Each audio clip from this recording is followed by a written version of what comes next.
Assalamualaikum warahmatullahi wabarakatuh. Halo teman-teman, saya mau nanya nih, kalian pernah nggak sih saat kalian hidup, selama kalian hidup sampai saat ini, merasa bahwa seperti dunia ini tuh kayak nggak adil? Kalian tuh merasa kayak banyak banget masalah yang nggak ada habis-habisnya. Kalian itu berusaha seperti apapun, tetap aja masalahnya makin banyak.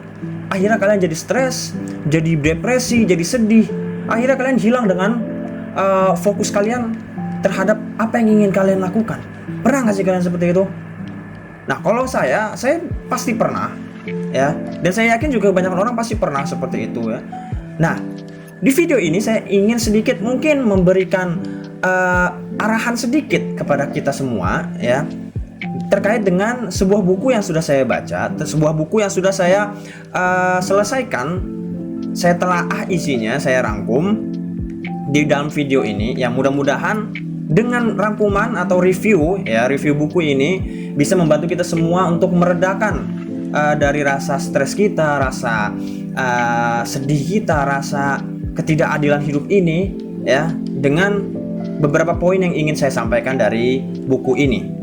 Nah, sebelum kita masuk ke buku apa yang ingin saya sampaikan, mari kita buka video ini dengan yang lebih baik. Alhamdulillahirabbil alamin. Puji syukur atas kehadirat Allah Subhanahu wa taala, yang mana berkat rahmat dan hidayahnya Allah pada hari ini di dalam video ini saya bisa membuat video ini dan kalian semua bisa menonton video ini. Salawat serta salam selalu kita haturkan kepada junjungan besar Nabi Muhammad SAW. Dan mudah-mudahan kita termasuk sebagai dalam umatnya Nabi Muhammad hingga nanti di akhir zaman. Amin ya rabbal alamin. Nah, teman-teman, di video ini seperti yang sudah saya sampaikan sebelumnya, saya ingin mereview sebuah buku yang menurut saya cukup menarik dan bagus, ya. Nah, bukunya adalah ini.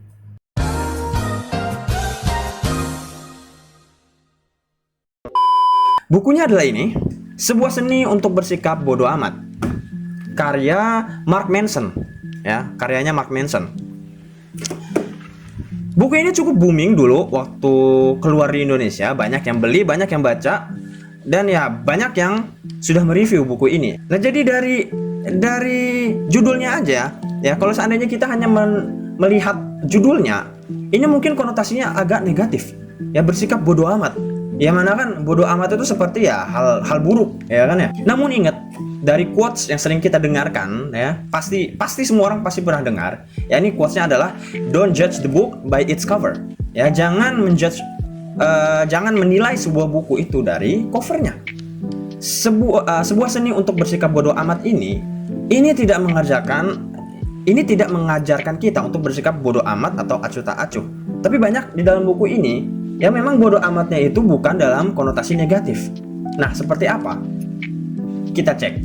Sebelum kita masuk ke poin, kita akan membahas terkait dengan kenapa Mark Manson membuat buku ini. Ya, sebuah seni untuk bersikap bodoh amat. Nah, jadi background ceritanya adalah pada suatu hari saat Mark Manson berumur 19 tahun, dia memiliki seorang teman bernama Josh, yang mana itu adalah teman karibnya, teman baiknya. Ya, mereka selalu berbincang-bincang, selalu bersama, ya seperti layaknya kawan dekat seperti itu. Namun pada suatu hari di sebuah acara, ternyata Josh mengalami sebuah kecelakaan hingga merenggut nyawa Josh tersebut. Mark Manson yang mendengar hal tersebut sangat-sangat sedih, sangat-sangat terpukul, sangat-sangat shock dengan berita kepergiannya Josh meninggalkan dunia ini. Hingga akhirnya Mark Manson pun jatuh dalam kedepresian. Namun suatu hari, saat Mark Manson sedang tidur, dia sempat bermimpi. Di dalam mimpinya itu dia bertemu dengan temannya, yakni adalah si Josh.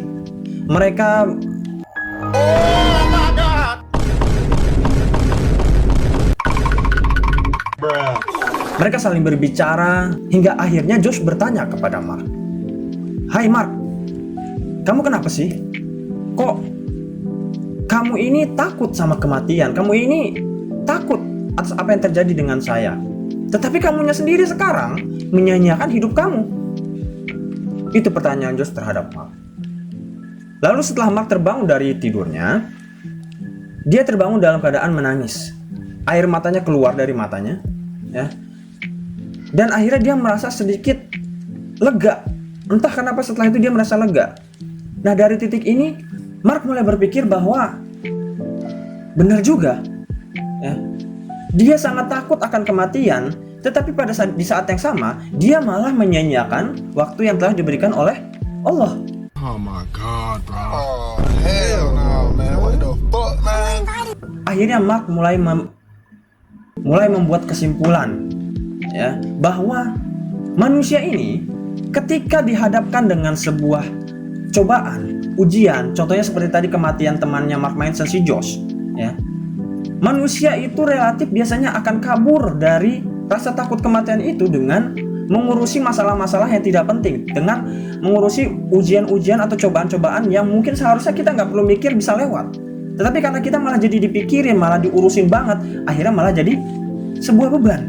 Padahal seharusnya kalau kita jalani dengan santai, itu bisa selesai dengan santainya. Nah, itulah kenapa Mark Manson membuat buku Sebuah Seni untuk Bersikap Bodoh Amat ini. Nah, itu adalah backgroundnya. Nah, sekarang kita masuk ke poin yang ingin saya sampaikan. Oke teman-teman, di poin yang pertama adalah yang ingin disampaikan oleh Mark Manson dari buku ini yang saya dapatkan adalah bahwa kita sebagai manusia itu bukannya acuh tak acuh, bukannya kita tidak peduli terhadap lingkungan kita atau orang lain. Bukan itu. Tetapi kita harus bodoh amat saat kita mengambil sebuah pilihan. Kita harus merasa nyaman saat kita mengambil sebuah keputusan. Karena apa? Di dalam hidup ini kita adalah makhluk sosial, yang dimana ketika kita melakukan sesuatu pasti akan ada feedback dari orang lain. Jika itu memang sebuah perbuatan yang berhubungan dengan masyarakat, maka itu akan berdampak terhadap orang lain. Nah, jadi di poin pertama ini maksudnya adalah kita merasa nyaman, kita merasa fine, kita merasa yakin dengan apa yang kita pilih, sehingga kita tidak memikirkan keburukan-keburukan lainnya, ya. Dengan kita merasa yakin dengan pilihan kita, maka di situ kita tidak akan merasa stres ataupun pusing terhadap apa kata orang atau apa komentar orang lain. Contohnya misalkan kita adalah seorang artis. Seorang artis itu pasti akan disorot dari berbagai sisi, ya. Dari sisi kehidupannya, pekerjaannya, keartisannya dan segala macamnya. Nah, seorang artis itu akan menjadi stres, akan menjadi depresi jika seandainya dia selalu mendengarkan apa kata orang, apa yang dikomentarkan oleh para masyarakat. Apalagi jika itu adalah sebuah komentar-komentar yang buruk.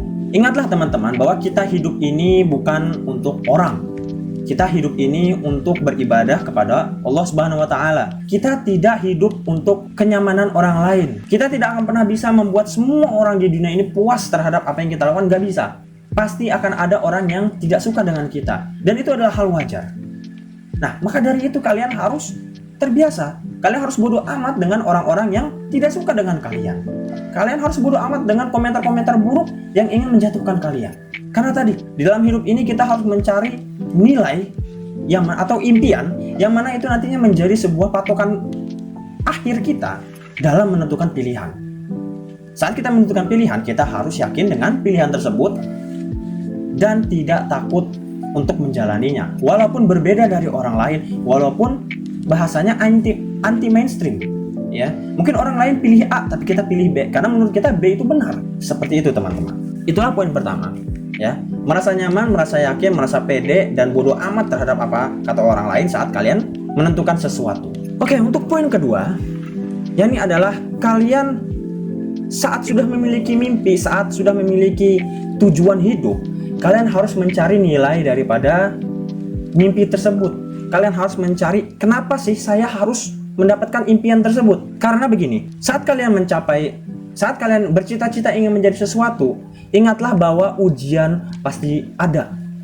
Cobaan-cobaan itu pasti akan datang, menimpa kalian, menerjang kalian, menghalang kalian, menjatuhkan kalian dalam mencapai mimpi tersebut.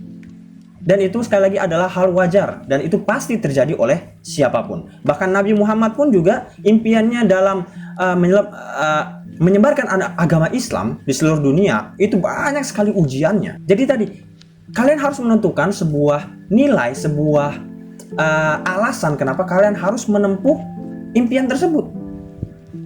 Karena kalau seandainya kalian tidak memiliki nilai, tidak memiliki alasan kenapa kalian harus menjadi sebuah itu, ya, kalian akan malah jadi terpusatkan, terfokuskan terhadap prosesnya. Kalian akan merasa lelah dengan prosesnya, karena sekali lagi, untuk menjadi sesuatu itu perlu proses dan ada ujiannya.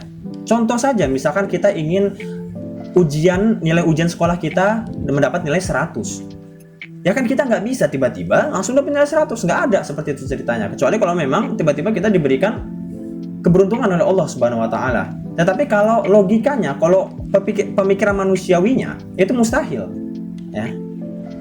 Karena untuk mencapai sebuah nilai 100, kita perlu yang namanya belajar, meluangkan waktu. Kita harus rela membuang waktu istirahat kita, membuang waktu bebas kita untuk bermain hanya untuk belajar. Yang mana belajar pun itu juga capek. Ya. Kita melihat teman-teman kita asik bermain, melihat teman-teman kita asik jalan-jalan, tetapi karena kita ingin mencapai tujuan kita ingin menjadi orang yang pintar, mendapat nilai 100, maka kita luangkan waktu kita buang waktu kebebasan kita untuk belajar. Apakah itu mudah? Tidak. Tetapi karena teman-teman ini punya nilai, punya impian, punya alasan kenapa ingin mendapat nilai 100, maka dengan itu kalian tidak akan memikirkan cobaan-cobaan dan ujian-ujian tadi. Kalian akan rileks dan santai menjalaninya. Memang berat secara fisik dan rohani, tetapi kalian tahu bahwa ini akan memberikan hasil. Nah, maka dari itu kalian harus mencari apa sih? Kenapa saya harus mendapatkan impian tersebut? Jangan hanya bermimpi, oh saya mau jadi dokter, tapi tidak memikirkan nilai dari dokter tersebut, tidak memikirkan ujian-ujian yang akan datang dari impian tersebut. Nah, di poin ketiga atau poin terakhir dari yang ingin saya sampaikan adalah bahwa di dalam hidup ini kita akan selalu mengambil keputusan apapun itu. Intinya, keputusan yang saya maksud di sini adalah kalian di setiap saat akan diberikan sebuah keputusan, akan diberikan sebuah situasi di mana kalian akan peduli dengan sesuatu atau tidak. Karena begini, kita punya masalah masing-masing, kita punya ujiannya masing-masing. Tetapi terkadang tiba-tiba ada datang saja teman atau keluarga atau siapapun tiba-tiba curhat ke kita, ya kan? Curhat, oh, saya punya masalah ini, saya punya masalah itu. Akhirnya kita jadi memikirkan, padahal kita punya masalah sendiri. Ya. Ini sekali lagi bukan berarti kita acuh tak acuh, bukan kita ya bodoh amat masalah orang lain saya, bukan seperti itu. Tetapi kita memutuskan mana yang harus kita fokuskan, mana yang harus kita pedulikan, mana yang harus kita buang. Buang dalam artian bukan sama sekali tidak peduli, bukan. Ya, tetapi kita menfokuskan kepada yang lebih penting dalam kehidupan kita. Karena contohnya saja, kita sejak kecil itu mendapatkan banyak sekali informasi yang mungkin saat kecil kita pikir kita harus mengetahui semuanya. Ya, saat kecil kita harus bisa semuanya. Tapi ketika menjelang dewasa, ketika kita sudah mulai dewasa, kita mulai mengetahui dan memilah-milah yang mana harus kita miliki dan yang mana mungkin ya kita buang aja. Karena sekali lagi teman-teman, seandainya kalian memilih untuk mengambil semua hal dan memikirkan semua hal tersebut, maka saya yakin bahwa kalian pada saat ini akan menjalani kehidupan yang sangat-sangat berat. Ya, karena sekali lagi kalian akan memikirkan semuanya. Ya, dan itu akan membebani pemikiran kalian, ya, otak kalian, jasmani kalian, dan mental kalian. Ya, masalah kalian aja belum selesai, tapi kalian sudah mengurus masalah orang lain. Ya. Jadi pikirkan dulu nih, karena tadi kan kita sudah menentukan nilai value dalam hidup kita sudah tahu impian kita, maka kita tinggal pilih-pilih mana yang lebih penting dulu. Apakah urusan yang lain atau urusan impian kita? Ya, jangan dua-duanya. Karena itu akan memberatkan kehidupan kita, akan memberatkan otak kita untuk berpikir. Jadi seperti itu teman-teman ya. Itulah tadi beberapa poin ya, 3 poin yang saya sampaikan, yang ingin saya sampaikan di dalam video ini.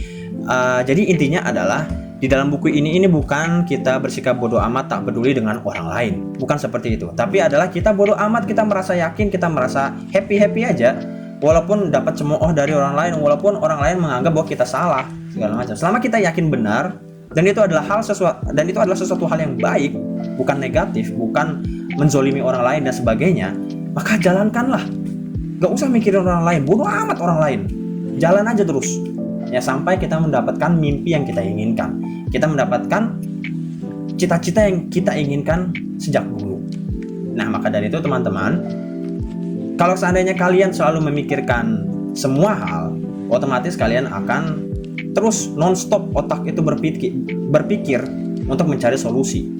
Yang mana ingat, yang mana masalah dalam hidup kita ini itu tidak akan ada habisnya. Bahkan saat kita mati, masalah pun masih ada. Siksa kubur, padang mahsyar, ya, melewati jembatan dan sebagainya macam lainnya, ya. Satu-satunya keadaan yang saya ketahui adalah kita tidak memiliki masalah adalah ketika kita sudah di dalam surga.